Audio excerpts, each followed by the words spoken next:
I have some small video for you. Let's watch this video, and I have some comments to comment this video. Let's watch it with this song. Alright, look at this one too. This student know the formula, but he can't solve. Come to class with no crap. What they can following this? God have mercy boy. upon us. Let me show you how to solve. Next time, come to class. God have mercy upon us.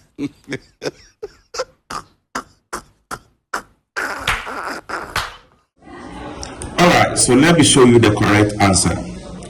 So we have our point, which is our coordinate P, which is -4, 3, and our coordinate for Q, which is 2, -6. And these are the two coordinates given, and we have been asked to find equation of line PQ. Alright, first of all, if you want to find equation of a line, the first thing you need to do when 2 points are given to you is to first of all find your gradient. So we need to state our gradient formula. So our gradient of line PQ, the symbol is M for the gradient, small m, equal to changing y over changing x, which is y2 minus y1 all over x2 minus x1. First of all, we take our first point, which is P. The coordinate or the values inside, the first one represents your x1, the second one represents your y1. Then the second part, you take your point, which is Q. Alright, your first one, which is the 2, represents your x2, and your second one represents your y2, which is the -6. So we are going to fix these values here into our formula as we can see. So we have y2. First of all, we have y2, and y2 is -6. So we put our -6. We have y1, alright, and y1 is 3. So we have -3. All over x2, our x2 is 2, as we can put our 2 here, minus 4, because we have our x1 as we can see it here. So here -6 minus 3 will give us -9, all over 2 minus 4, and that will give us 6. And when we divide this, we'll get -3 over 2. So first of all, we arrive at our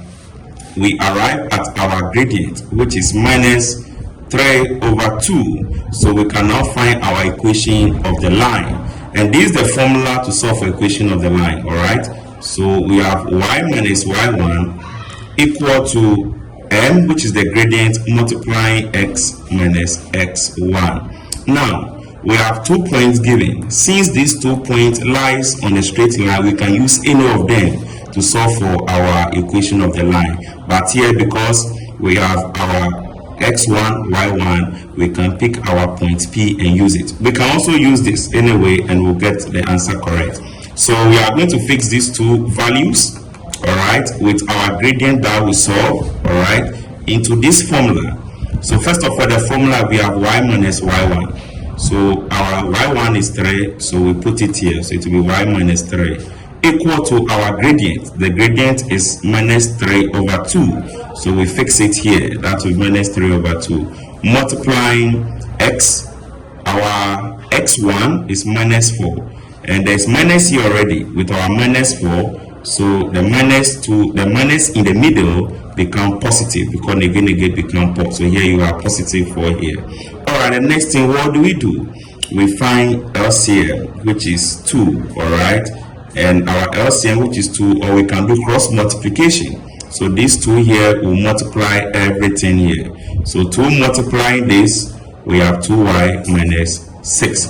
You'll be left with -3. So your -3 will multiply what is here. So that will give you -3x minus 12.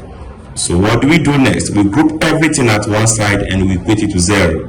So we have our 2y, we move this, that will give us positive. So that is positive 3x. Our -6 is there, we maintain it, we send this, and that will be 12. So equal to 0. When we simplify this, we have 6. So we have 2y plus 3x plus 6. Rearranging it, we have 3x plus 2y plus 6 equal to 0. So this is how we can get the equation of a line. Students can also make y the subject here, and in the process they can also make equation of the line the subject. So we can also get this. All right, the B part is We have calculate correct one decimal place. That is the magnitude of vector PQ. Because of the arrow here, we can call it vector. But this is coordinate geometry, so we are going to use coordinate geometry approach. Students can also use vector approach to solve it, and it will be correct. So let us use the coordinate geometry approach to solve this. So what formula can we get? We are looking for the magnitude, all right, for PQ. So the magnitude for PQ is equal to changing x squared plus changing y squared, which we are going to get x2 minus x1 all squared plus y2 minus y1 all squared. So we are going to fix our values into this formula. Don't forget that this is your x1, y1, x2, y2. So we are going to fix them into the formula, and when we fix, we have 2 plus 4 all squared plus negative 6 minus 3 all squared, and when we do this, we have 36. When we do this, we have 81. We add the 2, we are going to get square root of 117. We should leave our answer in one decimal place, so we have PQ equal to 10.8 units to one decimal place, as you can see. Thank you.